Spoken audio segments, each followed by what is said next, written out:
नमस्कार, बुलेटिन में आपका स्वागत है। आपके साथ मैं हूं जीनत सिद्दीकी। सब्जियों के बढ़े दाम पर आज के लोग एक बात जरूर कहते हैं।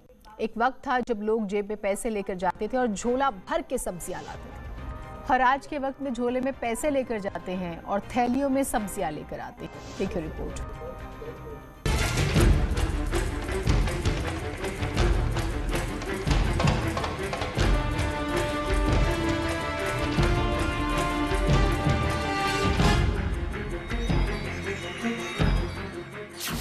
आलू, टमाटर, प्याज,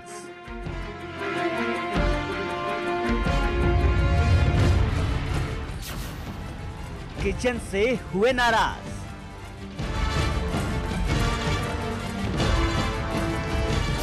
कोरोना में सब्जियों का रोना। आम आदमी पर महंगाई के मार का एक और बम गिरा है। सब्जियां इतनी महंगी हो गई हैं कि खरीदने से पहले 100 बार सोचना पड़ रहा है। 100 बार इसलिए क्योंकि तमाम सब्जियों के दाम 100 रुपए के पार या उसके आसपास पहुंच चुके हैं। टमाटर के दाम 60 से 70 रुपए किलो हो चुके हैं। वहीं प्याज के दाम 50 रुपए किलो तक पहुंच गए हैं। आलू 40 से 50 रुपए किलो के भाव में बिक रहा है और गोभी के दाम 120 रुपए किलो हो चुके हैं। वहीं धनिया के दाम 300 रुपए किलो पहुंच चुके हैं। ये वो सब्जियां हैं जो हमारी थाली में रोजमर्रा इस्तेमाल होती हैं। इनकी बढ़ी कीमतों ने आम आदमी की हालत खराब कर दी है। छोटे शहर हो, गांव हो या फिर मेट्रो सिटीज, सब्जियों के दाम में आग लग चुकी है। Bureau report, news 18।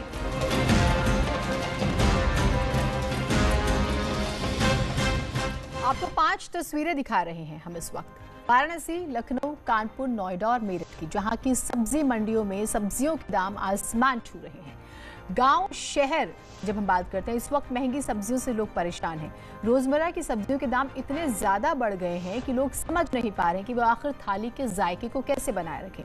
और जायका भी हम कहें, अपनी बुनियादी जो एक रोटी सब्जी खाने की जरूरत है वो भी पूरी नहीं हो पा रही है। आमतौर पर ठंड की शुरुआत में सब्जियों की भरपूर आवक होती है।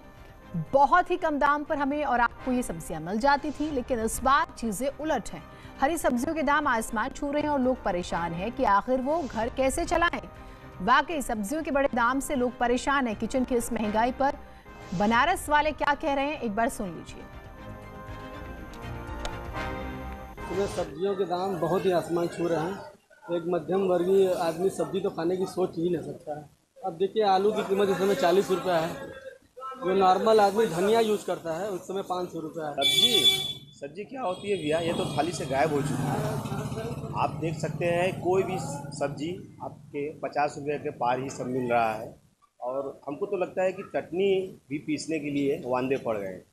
तो आपकी जेब पर भी इसका असर पड़ रहा होगा। लखनऊ की मंडी के रेट, जहां से सब्जियों के दाम का जायजा लिया हमारे सहयोगी शबाब ने। मौसम से महंगाई है और क्या है। हाँ। क्या क्या हिसाब चल रहा है आलू, टमाटर और प्याज? टमाटर 60 है, आलू प्याज 40 रुपए किलो बिक रहा है। 70 रुपए की है भैया आलू और सोया मेथी। क्या रेट मिल रहा है? 40 रुपए की दिए सोया मेथी और 30 रुपए का आलू आधा किलो यानी कि 60 रुपए में आलू चल रहा है। हाँ, और 160 रुपए किलो सोया मेथी। 40 रुपए में आलू जी। प्याज भी 40 में चल रहा है। प्याज 40 में चल रहा है। जी जी। लग रहा है कि महंगाई बहुत ज़्यादा हो रही है इस समय। बहुत ज़्यादा भैया हो रही महंगाई, बहुत ज़्यादा महंगाई हो रही। हर सब्जी का रेट 40 से नीचे है ही नहीं। कोई भी सब्जी लो, बैंगन लो या भिंडी लो या घुइयाँ लो, कोई भी लो, सब सब्जियाँ महंगी चल रही है। बहुत महंगी। कहाँ आलू जो है 15-20 रुपए किलो था, अब 40 रुपए किलो है। प्याज इतनी महंगी है। कोई भी हरी सब्जी ले लो, वो कोई 80 रुपये 70 रुपये से कम नहीं है। पता नहीं क्या हो गया, महंगाई इतनी बढ़ती जा रही है। लेकिन लोग कहते हैं कि सर्दी के सीजन में सब्जियां सस्ती होने बहुत सस्ती होती है, बहुत सस्ती, इतनी सस्ती होती है कि कोई पूछता नहीं है। अब की ये उल्टा एकदम हो रहा है। हाँ। रिवर्स गियर मार रहा है क्योंकि ऊपर चढ़ती चली जा रही है। सर्दी के शुरुआती सीजन में सब्जियां धीरे धीरे अपने भाव कम करने लगती थीं, लेकिन लॉकडाउन की वजह से अभी बाजार बहुत तेज़ी से ऊपर चल रहा है। व्यापारी भी इस बात को कहते हैं कि अभी सब्जियों के दाम कम होने में 1 से 1.5 महीने का वक्त लग सकता है, लेकिन इन सब के बीच में रोज़मर्रा की ज़िंदगी को इस महंगाई ने बेपटरी ज़रूर कर दिया है और लोगों के किचन का बजट गड़बड़ा गया है। कैमरा पर्सन मनोज शाही के साथ मोहम्मद शबाब, न्यूज़ 18 लखनऊ। तो राजधानी में सब्जी के भाव आसमान पर हैं। देखते देखते पूर्वांचल के गेट गोरखपुर में क्या है सब्जियों के रेट और जनता की राय, आइए जानते हैं। नेसेसरी ये नीट है हम लोग के लिए, तो कितनी भी एक्सपेंसिव हो जाए लेंगे ही, थोड़ी क्वांटिटी कम करेंगे बट लेंगे ही उसको। आलू 50 रुपए किलो, अभी नवरात्र में और भी एक्सपेंसिव हो जाएंगे। इस समय आलू 30 रुपये से लगा के 33 रुपये किलो तक का है होलसेल मंडी में। सफ़ेद आलू आपका 29 से लगा के 30 रुपये है। लाल आलू आपका बिक रहा है 30 रुपये से लगा के 33 रुपये किलो तक का 33। प्याज का क्या रेट है होलसेल में? प्याज का इस समय रेट है 35 रुपये से लगा के 40 रुपये किलो तक की प्याज बिक रही है होलसेल रेट। आने वाले दिनों में क्या उम्मीद की जाए आलू को लेकर? आने वाले दिनों में ऐसा लग रहा है कि कुछ रेट और 2-4 रुपया टाइट हो सकते हैं। सब्जियों के बड़े भाव से फायदा किसे पहुंच रहा है? जाहिर है ना तो वो किसान है और ना ही आम जनता, वो है बिचौलिए। गोरखपुर से एक रिपोर्ट देखिए। सब्जियों की महंगाई इस समय आसमान छुए हुए है, लेकिन इस महंगाई में कहीं ना कहीं जो बिचौलिए हैं उनका बड़ा खेल दिखाई पड़ रहा है। थोक मार्केट की अगर बात करें तो यहाँ पे लौकी 12 से 15 रुपए किलो बिक रही है, तो वहीं जैसे ही ये फुटकर मार्केट में पहुँच रही है वैसे 40 रुपए किलो पहुँच जा रही है। वहीं जो गोभी है, फूल गोभी की कीमत जो है यहाँ पे 35 से 40 रुपए किलो है और फुटकर मार्केट में 80 रुपए किलो। इसी तरीके से आलू और प्याज के दामों में थोक और फुटकर में कम से कम 15 रुपए का अंतर देखा जा रहा है।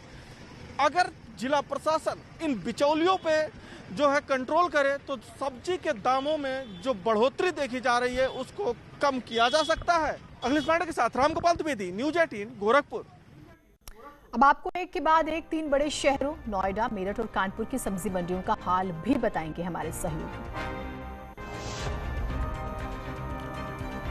थाली से सब्जी गायब सी हो गई है।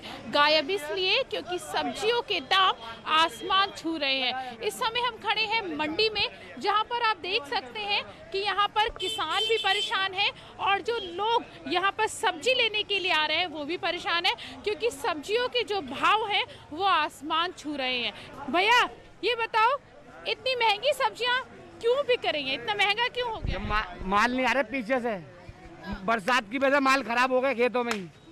यहाँ पर और भी किसान यहाँ पर मौजूद है, उनसे बात करते हैं। ये चलते हैं और पूछते हैं, भैया ये सब्जियाँ मार्केट में महंगी क्यों आ रही हैं? क्यों इतना महंगा? आगे की आ रही है तो ऊपर होएगा ही, आगे के महंगा आ रहा है सब्जी। किसानों का कहना है कि पीछे से जो मंडी से जो सामान आ रहा है वो महंगा आ रहा है, क्योंकि बरसात के कारण किसानों की जो सब्जियां हैं वो खेतों में ही खराब हो गई हैं, जिसके कारण किसानों को तो नुकसान हो ही रहा है और साथ ही जो ग्राहक हैं, जो लोग हैं, उनको भी नुकसान हो रहा है, क्योंकि सब्जियां बाज़ारों में महंगी आ रही हैं। कैमरा पर्सन अनिल के साथ प्रीति श्रीवास्तव, न्यूज़ 18 नोएडा। सब्जी के दाम आसमान छू रहे हैं। हर किसी की रसोई में त्राहिमाम मचा हुआ है, क्योंकि 2000 तक आने वाली सब्जी अब 3 से 4000 तक की महीने में आती है। हर किसी के रसोई का बजट गड़बड़ा गया है। एक आम गृहिणी परेशान है कि आमदनी 98 और खर्चा रुपया जैसी स्थिति हो गई है। मैं आपको मंडी की तस्वीरें दिखाना चाहूंगा। ये मेरठ की सदर बाजार मंडी है। आप देख सकते हैं कि ग्राहकों से पटे रहा करती थी, लेकिन कोरोना काल में लोग मंडियों से परहेज कर रहे हैं। एक जो आम सब्जी वाला जो घर तक सब्जियां देकर आता है, उसने जो रेट है वो कई गुना बढ़ा दिए हैं, क्योंकि आलू 50 से 60 रुपए बिक रहा है, टमाटर 60 से 70 रुपए बिक रहा है, और यही हाल गोभी, भिंडी और दूसरी सब्जियों का है।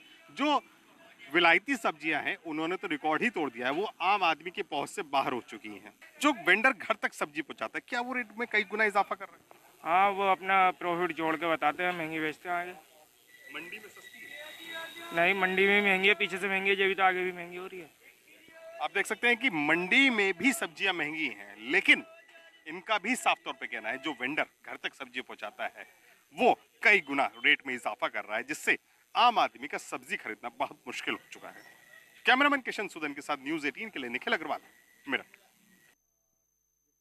अचानक बढ़े सब्जी और दाल के दामों ने ग्राहकों की कमर तोड़ दी है। इस वक्त मैं कानपुर की विजयनगर की उस मंडी में खड़ा हूं, जहां हमेशा चहल पहल रहती थी। जहां तक कैमरे की नज़र जाए ठेलों पर सब्जियां ज़रूर हैं, मगर ग्राहक कोसों दूर हैं और ग्राहक नदारत हैं। दुकानदार का कहना है कि क्या आलू, क्या लौकी, क्या तुरई, क्या भिंडी, क्या परवल, क्या बीन्स, हर सब्जी के दाम आसमान छू रहे हैं, जिससे अब ग्राहक ठेलों से किनारा कर रहे हैं। वही लोग यहाँ आ रहे हैं जिन्हें कुछ सब्जियाँ स्वाद के लिए चाहिए, और सब्जियाँ जो खरीदने वाले थे उन्होंने अपनी संख्या भी कम कर दी है। वीडियो जर्नलिस्ट आशीष पांडे के साथ अमित गंजू, न्यूज़ 18 कानपुर।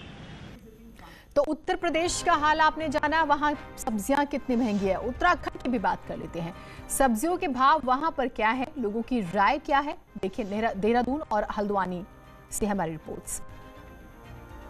आम आदमी परेशान है। 150-200 रुपए धनिया, शिमला मिर्च 150 रुपए, 200 रुपए, गाजर 40 रुपए, 50 रुपए, आलू 50 रुपए, 40 रुपए, प्याज जो आम आदमी खाता है 50 रुपए, टमाटर 60-50 ये रेट चल रहे। धनिया 200 रुपए तक बिक रहा है। भाई मंडी में जो भाव है, बाजार में तेजी है, दुकानदार तेज बेचते हैं सब्जी। मंडी में तो कल गोभी परसों 120 रुपए किलो थी, 60 रुपए किलो है। सब्जी का तो कोई भाव नहीं है। सब्जी एक दिन तेज है, एक दिन मंदी है। सारी महंगी चल रही है सर। शिमला 70 रुपए किलो आ रही है, तो फुटकर में 20 रुपए पाव बेचते हैं, और खीरा भी महंगा, आलू प्याज भी महंगा, सारी सब्जियां इस समय महंगी। महंगाई बहुत बढ़ रही है और सब्जियां बहुत ही महंगी बिक रही है। हमें घर चलाना मुश्किल पड़ गया गरीब आदमी के लिए। और जो है आलू, टमाटर, प्याज तो बहुत ही ज़्यादा महंगा हो रहा है। और प्लेन्स में भी बरसात में आलू ख़राब हुआ है, इस कारण अभी आलू और प्याज के दाम बढ़े हैं। सब्जियों में भी, क्योंकि बरसात के बाद एकदम सब्जियां तराई में भी नहीं उत्पन्न होती हैं, और पहाड़ों में भी सब्जियों का उत्पादन कम है। कम उत्पादन के कारण मंडी में आवक कम है, इस कारण सब्जी के थोड़ा दाम बढ़े हैं। कुछ दिनों में सब्जियां आने लगेंगी तो ये सब नियमित हो जाएगा। तो आपने देखा, उत्तर प्रदेश या उत्तराखंड या फिर प्रदेश, देश का कोई भी हिस्सा, हर जगह सब्जियां महंगी। एक छोटे से ब्रेक के लिए रुक रहे, कहीं मत जाइएगा। और इससे बीच बड़ी खबर आ रही है हाथरस कांड से जुड़ी हुई। न्यूज़ 18 आपको बता रहा है, पीड़ित परिवार के साथ दिखी एक अनजान महिला की कुछ तस्वीरें न्यूज़ 18 के पास है। अभी तक जो जानकारी हाथ लगी है वो ये कि पीड़ित परिवार की अगर हम बात करते हैं तो वो परिवार की तरफ से नहीं है, तो फिर है कौन? हम आपको उस महिला की तस्वीर भी दिखाएंगे, लेकिन अभी ये जो जानकारी इसके बारे में मिल रही है वो ये है कि हो सकता है इस महिला ने पीड़ित परिवार को भड़काया हो। कहा यह भी जा रहा है कि इस महिला ने पीड़ित परिवार को समझाया कि कब, क्या और कैसे बोलना है। हालांकि हो सकता है कि पीड़ित परिवार के रिश्तेदार हो, लेकिन अभी इसका कोई प्रूफ भी नहीं मिला है। और ये काफी समय से आप देखिए ये तस्वीर सोशल मीडिया पर घूम रही है और इस महिला पर सवाल उठ रहे हैं कि ये कौन है। सुमित, कुछ मालूम चल पाया कि ये वाकई रिश्तेदार है या फिर बहुत बड़ी जानकार कि कब क्या कैसे करना है परिवार को समझा रही थी? देखिए जिले इस पूरे मामले में जब से न्यूज़ 18 लगातार 14 तारीख से ग्राउंड जीरो पे रिपोर्टिंग कर रहा है, ये महिला लगातार कई बार कैमरे के सामने आकर बयान भी देती, जो कि पूरे परिवार की तरफ से भी मीडिया को ब्रीफ करती थी। जब न्यूज़ 18 को इस पूरे मामले में शक हुआ, सूत्रों के हवाले से बात निकल के आई इस पूरे मामले बाद में कि ये महिला जो है कहीं और से आई हुई है, यहाँ पर उनके परिवार को पूरी तरह से समझाती है, पूरी घटनाक्रम के बारे में जो ब्रीफ करना होता है, जिस तरह से बताना होता है, अधिकारियों से बात करनी होती है। एक फुटेज में भी देखा जा सकता है कि जो सीमा कुशवाहा है, पुलिस अधिवक्ता है निर्भया केस की, वो इस पूरे मामले को लेकर पीड़ित परिवार से मिलने पहुंची थी। उनसे भी इसी महिला ने बात की थी और लगातार इस महिला का फोटो और वीडियो सोशल मीडिया पर वायरल हो रहे हैं और इसमें ये दावा किया जा रहा है कि ये महिला जबलपुर की रहने वाली है और लगातार पूरे परिवार को ये समझाती थी कि किस अधिकारी से क्या बात करनी है। हालांकि न्यूज़ 18 अभी इसकी पुष्टि नहीं करता है, हमें सूत्रों के हवाले से ये भी पता चला है कि इसकी रिश्तेदार भी बताई जा रही है। ठीक, ये जांच का पार्ट है, लेकिन हाँ इतना तो माना जा रहा है कि ये बहुत बड़ी राजदार भी हो सकती है। अब इन्वेस्टिगेशन जिस तरह से आगे बढ़ेगी, संभव है कि इस महिला से भी पूछताछ। बहुत शुक्रिया आप हमारे साथ जुड़े। पंचायत चुनाव को लेकर बीजेपी ने तैयारियां तेज कर दी है। आज गोरखपुर क्षेत्र में पंचायत चुनाव में जीतने की रणनीति बनाई गई। यहां पर बीजेपी पदाधिकारियों की बैठक बुलाई गई और उनसे वोटर लिस्ट अपडेट करने के साथ नए वोटर कार्ड्स बनवाने पर विशेष ध्यान देने का निर्देश भी दिया गया है। मतदाता सूची वर्तमान में बन रही है और उसका कार्यक्रम सब चेकआउट हो गया है। मतदाता सूची की तैयारी के लिए आज बैठक है। ये सारे हमारे जो जिला पंचायत वार्ड के प्रभारी हैं, सभी ब्लॉकों के पंचायत के जो प्रभारी हैं, उनकी आज बैठक है। खबर कुशीनगर से है। शहीद का शव पैतृक गांव पहुंचा है। परिजनों ने अंतिम संस्कार से इनकार कर दिया। सीएम को बुलाने की वो मांग कर रहे हैं। ग्रामीणों ने लगाए भारत मां की जय के नारे। चीन के खिलाफ लोगों में गुस्सा है। भारत चीन सीमा पर तैनात थे रामेश्वर प्रसाद गुप्ता। 6 अक्टूबर को हालांकि उनकी हार्ट अटैक की वजह से मौत हो गई थी।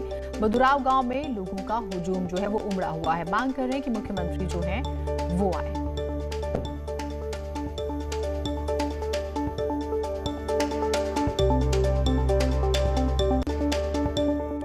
योगी सरकार भूमाफिया पर लगातार कार्रवाई कर रही है। आज प्रयागराज में माफिया राजेश यादव पर प्रशासन ने बड़ी कार्रवाई करते हुए उसके झूसी में बने अवैध मकान को ढा दिया। राजेश यादव का 2 मंजिला मकान बुलडोजर से गिरा दिया गया क्योंकि यह इमारत बगैर नक्शा पास कराए बनाई गई थी। बता दें कि राजेश यादव पर कई थानों में दर्जनों मुकदमे दर्ज हैं। इसके पहले राजेश यादव ने फिरौती के लिए शहर के एक बड़े न्यूरो सर्जन का अपहरण भी किया था। ये कुख्यात अपराधी हिस्ट्री शीटर श्री राजेश यादव का 2 मंजिला मकान है। प्लॉट एरिया लगभग 250 वर्ग गज है। इसका मानचित्र प्रयागराज विकास प्राधिकरण स्वीकृत कराए बिना अवैध निर्माण कराया गया था। तो आज प्रयागराज विकास प्राधिकरण प्रशासन और पुलिस के सहयोग से इसको नियमानुसार ध्वस्त करवा रहा है। प्रयागराज के जिन 4 बड़े अपराधियों के खिलाफ कार्रवाई हो रही है उनमें बाहुबली पूर्व सांसद अतीक अहमद, चाका के पूर्व ब्लॉक प्रमुख दिलीप मिश्रा, इसके साथ ही साथ बसपा नेता और पार्षद बच्चा पासी और इसके साथ राजेश यादव का नाम शामिल है। राजेश यादव छोटा राजन गिरोह का सदस्य है और यह उसका झूसी के हवेलिया में 2 मंजिला मकान था जो करीब 250 वर्ग मीटर में बना हुआ था। और इस पर यह आरोप है कि यह मकान बगैर पीडीए से मानचित्र स्वीकृत कराए बनाया गया था और यह अवैध निर्माण था जिसके लिए पहले नोटिस देने की कार्रवाई की गई। अब उसके ध्वस्तीकरण की कार्रवाई की जा रही है। आज सुबह 11 बजे ये कार्रवाई शुरू की गई है। प्रयागराज विकास प्राधिकरण के अधिकारी यहाँ पर दलबल के साथ पहुंचे। झूसी के साथ ही साथ कई थानों की फोर्स यहाँ पर मौजूद है। पहले मकान को खाली कराया गया है, उसके बाद यहाँ पर ध्वस्तीकरण की कार्रवाई शुरू कर दी गई है। यहाँ पर 2 जेसीबी मशीनें लगाकर फिलहाल ध्वस्तीकरण की कार्रवाई की जा रही है क्योंकि यह मकान गली में स्थित है, इसलिए यहाँ पर जेसीबी मशीनों को पहुँचने में काफ़ी दिक्कत हुई। यहाँ पर कई थानों की पुलिस फोर्स इसके साथ ही साथ पीएससी मौजूद है। बातचीत के लिए प्रयागराज विकास प्राधिकरण के जोनल अधिकारी सत शुक्ला जी हमारे साथ हैं, उनसे बातचीत करेंगे। सर ये बताएं कि ये कार्रवाई किस आरोप में हो रही है और क्या यहाँ पर गलत था जिसके लिए यहाँ पर ध्वस्तीकरण की कार्रवाई करनी पड़ रही है? ये कुख्यात अपराधी हिस्ट्री शीटर श्री राजेश यादव का 2 मंजिला मकान है। इसका भवन मानचित्र प्रयागराज विकास प्राधिकरण से स्वीकृत कराए बिना अवैध निर्माण कराया गया था। इसके विरुद्ध विधिक ध्वस्तीकरण आदेश पारित किया गया। तो आज प्रयागराज विकास प्राधिकरण पुलिस और प्रशासन के सहयोग से इसको नियमानुसार ध्वस्त करवा रहा है। उधर अयोध्या राम मंदिर की शिलाएं और कार्यशाला में से निकालकर उस जगह पर लाई जा रही है जहां मंदिर का निर्माण होना है। राम मंदिर कार्यशाला से उन शिलाओं को निकाला गया जो पूरी तरह से बनकर तैयार हैं। शिलाओं को ले जाने से पहले उनकी विधिवत पूजा की गई और फिर एक बड़े से ट्रक में रखकर मंदिर स्थल पर ले जाया गया। एक मंजिल का काम पूरा हो चुका है, बाकी का जन्मभूमि पे 2 मंजिल का है, 3 मंजिल का है, अब 1 मंजिल और बढ़ गई है। बाकी का वही राम जन्मभूमि कार्यशाला वहीं खोली जाएगी, वहीं का काम होगा। न्यास कार्यशाला से ये पूजित शिला है, ये पिलर है जिस पर राम मंदिर का खंबे कह सकते हैं, उनको बाकायदा यहाँ से ट्रक पर पूजन के बाद लाद लिया गया है और इनको ले जाने के लिए विशेष तरीके की लकड़ी के बुरादे के इस्तेमाल किया गया है। ये बोरियों में भर करके यहाँ रखे जा रहे हैं जिससे कि इस पर पत्थरों पर कोई स्क्रैच ना हो। इस पत्थर को क्रेन के माध्यम से ट्राला पे बड़े ट्रक पर लादा गया है और ये शहर से होते हुए राम जन्मभूमि परिसर तक जाएगा। यह पत्थर अब वहां पर स्थापित करके रखे जाएंगे। इन पत्थरों को ले जाने का आज प्रमुख उद्देश्य है कि मार्ग में आने वाले अवरोध और चुनौतियों को देखा जा सके, उनका समाधान किया जाए, इसलिए आज ये पत्थर जा रहे हैं। अयोध्या से न्यूज़ 18 के लिए निमित गोस्वामी। एक छोटे से ब्रेक के लिए रुक रहे हैं, कहीं मत जाइएगा।